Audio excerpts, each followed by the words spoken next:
Hi everyone, in this video we're going to be discussing intermolecular forces, which are the forces of attraction between molecules, and in this instance we're referring to covalent molecules.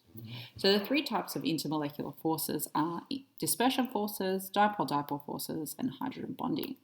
Now, keeping in mind that all three types of forces are electrostatic attractions.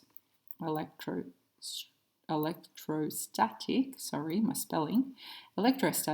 forces of attraction between molecules. And so dispersion forces are the weakest type of electrostatic attraction or intermolecular force between molecules, and they only occur, or rather nonpolar molecules only have dispersion forces between them. So what does that mean?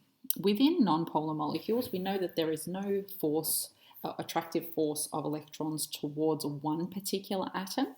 But what can happen with electrons is because they're constantly moving, they can form areas of high electron density. And in that instance, there would be a net negative area in a molecule.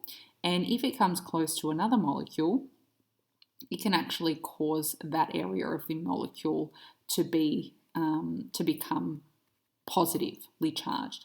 And so that is what we call a temporary dipole,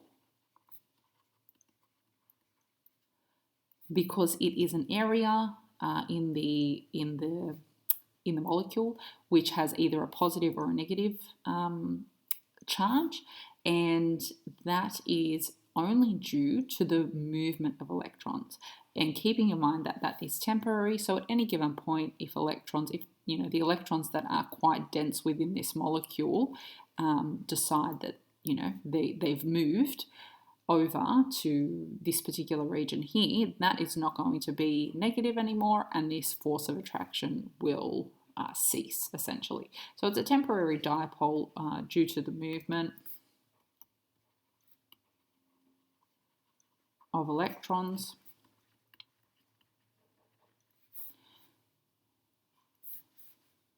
in molecules. If we keep moving now and we have a look at dipole-dipole forces do not occur in nonpolar molecules. They occur in polar molecules. And essentially what they are is they are permanent dipoles. So our what we've looked at with polar molecules, our delta negative and our delta positive, that are attracted electrostatically.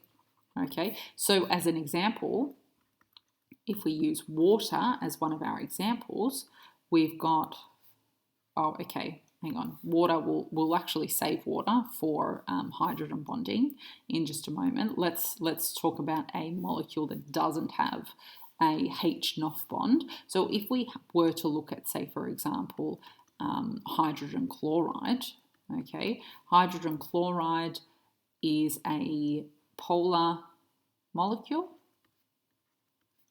and positive, and that's delta negative.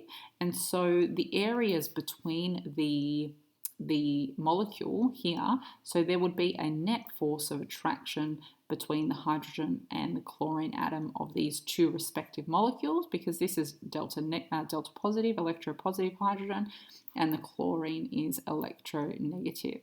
So that is a permanent bond. Okay, so that is going to have some bearing on the properties of polar molecules versus non-polar molecules of similar size and mass, of course.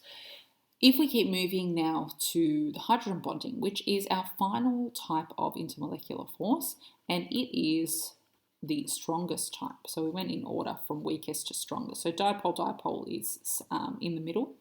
And they occur in polar molecules only that contain a hydrogen to nitrogen bond, a hydrogen to oxygen bond, or a hydrogen to fluoride bond.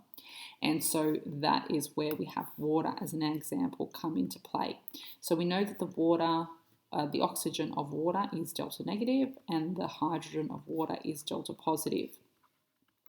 And so what's going to happen between any of the electropositive hydrogens and the electronegative oxygen is we're going to have what we call a very strong electrostatic attraction, which is a hydrogen bond. And it's normally denoted by three dots in between the hydrogen and the oxygen of the two respective molecules.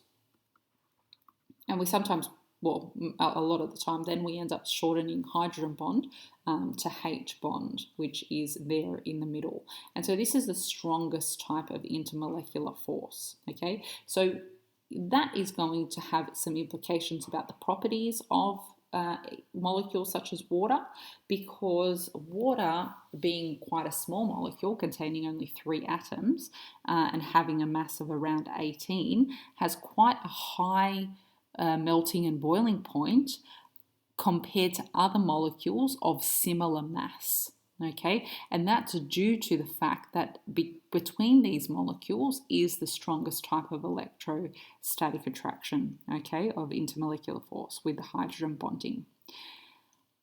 Okay, so that is just a brief summary of the 3 types of intermolecular forces. I hope that has been helpful to you, and any questions, let me know.